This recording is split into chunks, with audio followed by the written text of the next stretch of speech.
Before we begin the video, I thought I would begin with some funny footage from playtesting The Sims 1 and the custom content that's in my upcoming mods and CC curated pack. Some crazy things happened on this downtown community lot, and Agnes Crumplebottom getting into the vibrating heart bed was definitely something I'll always remember. But what we're actually building today is a really fun queer community downtown lot for The Sims 1 Hot Date. I actually built two versions of it, quite like my Apple store in Old Town, if you had watched that video. However, as my sim in the Rags to Riches Let's Play is starting to earn some money and he's getting more serious about romances, I was like, he needs to go on a hot date, and I wanted to build something more custom, more, relevant to 2024. And I did multiple attempts at it. Believe it or not, this was the first lot I had built in The Sims 1 with my CC pack. This is probably my oldest build. And my CC pack had come such a long way since. It's like almost 1.5 gigabytes now. That this seems like outdated, so I had to build it a second time. However, when you download my kit, it will come with the old version of this lot, which you're watching right now. And if that's something you're interested in playing with, you can always put it into your game. But I just was quite nostalgic, even though this is quite recent, of this version that I had built, because I look at it and I'm like, whoa, we've come a long way in how good our community lot looks. Because the new version looks much better than this. But this was like the beginnings, the genesis of the Lee's Plays Sims 1 25 Years Definitive Edition Curated CC and Mods pack. It was all about something that was going to allow, gay marriage, queer romance. And I was like, I wanted somewhere to be really inviting for that. Because, obviously you can do it in any lot, in any part of the Sims Hot Date. But again, just because, the world is so much more inclusive in media now since 25 years later, I kind of wanted a community lot that would be doing that, and also before the game. As you can tell, my dialogue, what I'm talking about, is a lot more boring than what's going on in the video, because as you can see, there is of course a vibrating bed. There are a lot of heart beds in my upcoming CC pack, but I thought this footage was really sweet because for my playtesting, I played Neighborhood 3, that was my playtesting world, and as you can see, Gunter got senior, and I forget his name, Brad something. He's married to the wife on the farm of Billy, the kid and the dog. They're having a salacious extra marital romance, and this footage just takes me back. It's just the new version of the lot has many of the same attributes. It's going to be a high-end fashion store. There's going to be a very edgy nightclub that's going to have a lot of these things. And here we go into version 2. So now we're getting to like the main proper part of the build video. The thumbnail, it wasn't going to be the catfish. It wasn't going to be, that's not what the thumbnail was.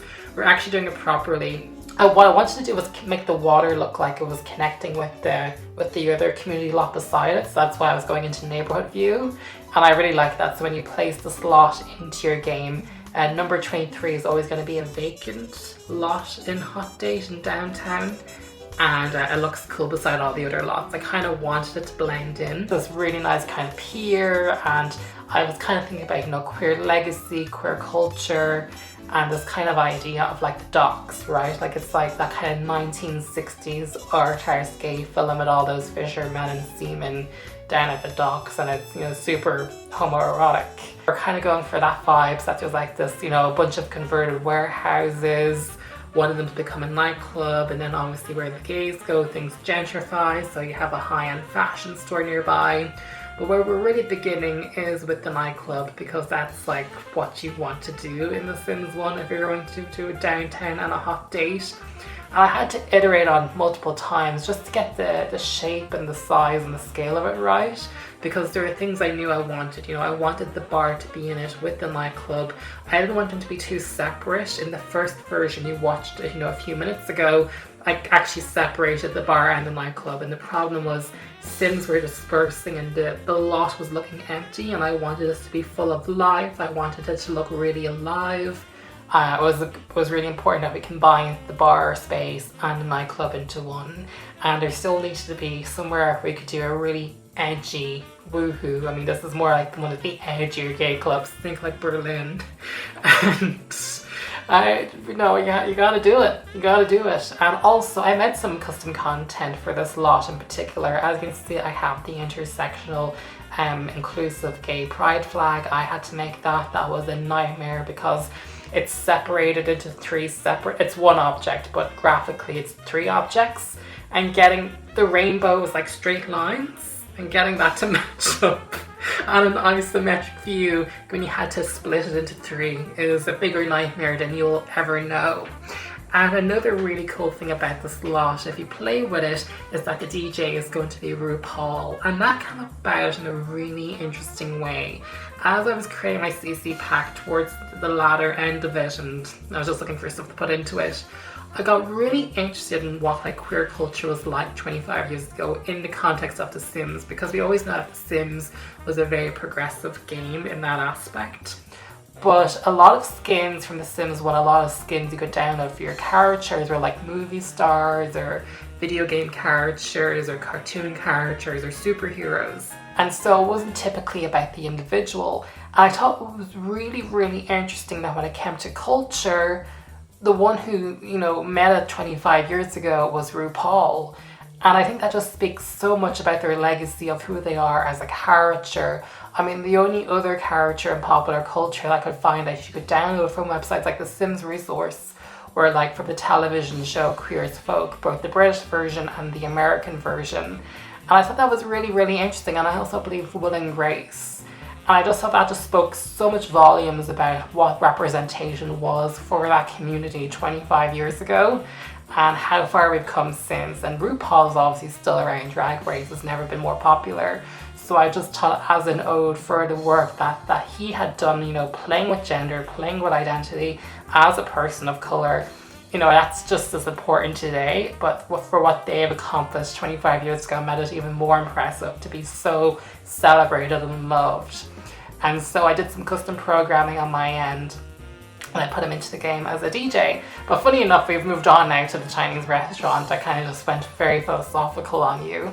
And that was a really cool piece of custom content I found, were these elevators that they were actually originally in The Sims Online, and they had ported them into Sims 1. I believe they probably are using the same game mechanic as the elevators from House Party.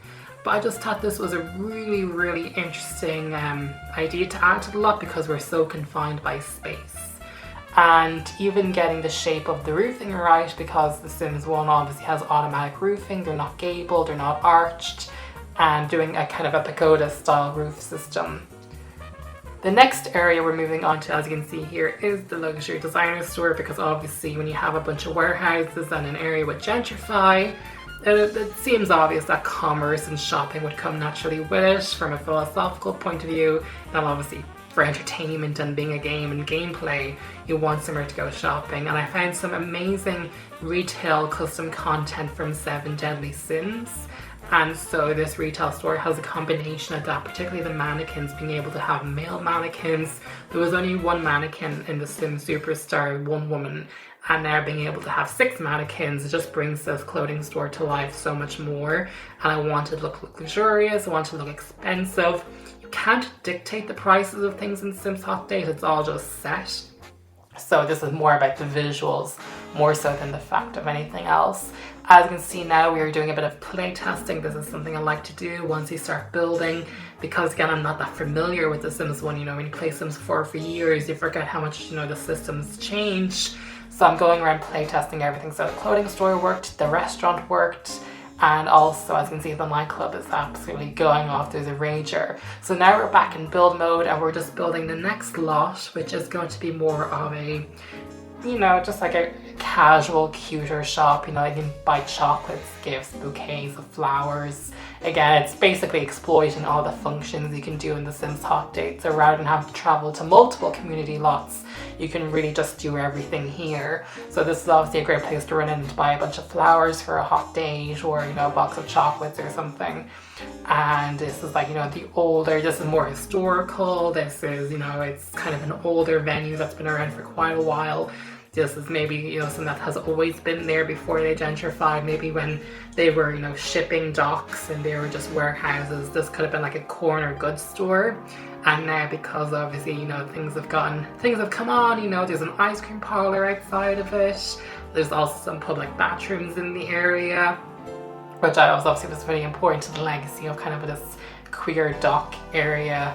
I was really happy. This is probably the most philosophical lot that I've built. Obviously the modern house speaks for itself, and you know, the Apple Store Square in Old Town or whatever, but this was the one where I really thought about the mythology that I wanted to bring to the lot as I was making it.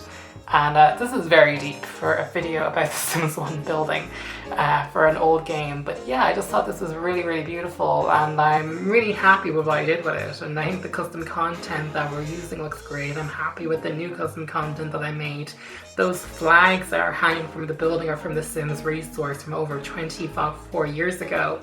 We're doing some more playtesting now, so as you can see, the corner shop is working. She's just bought a box of chocolates, and then we're testing everything. So all my lots, of course, are play-tested, and that's obviously really important because I want this to work. I want this to even work on my own Let's Play. So by now, you've probably watched 2 Let's Play episodes on my channel, and my sim has started coming to money. So for episode 3, we'll definitely go downtown to this lot on a hot date with one of the Sims. So I'm just testing the ice cream stand there. The restaurant is working as usual. Oh, we had really nice windows in this restaurant. However, unfortunately, I had to change them out because when you put the camera view down, the windows wouldn't go away and it was blocking everything. So I had to go to black windows. However, I still think it looks quite nice. Like, it's so cool that there's a Chinese restaurant in The Sims 1. And when you install it, it'll automatically go into your game. So you'll have a lot more Asian heads and stuff, which I thought was cool. There you can see the nightclub. We got RuPaul there on the DJ booth, which I had so much fun programming. It was quite quick actually. And there's also this cute tiki bar where the bar host and the barist or whatever are scantily dressed. There's also a woohoo wardrobe which someone had brought from The Sims 4 into The Sims 1. That was such a cool mod. There's obviously a blower up there, and of course there's a vibrating art bed. However, if someone bet her to the punch, they got in and then they have a crowd of people watching, which I thought was a very apt idea of what goes on in these edgy nightclubs. So this is coming towards the end of the video. I hope you enjoyed watching it. Of course, you'll be able to download this and put this in your own game soon enough. I hope you're keeping safe and well, and I will see you all in the next video. Bye everybody.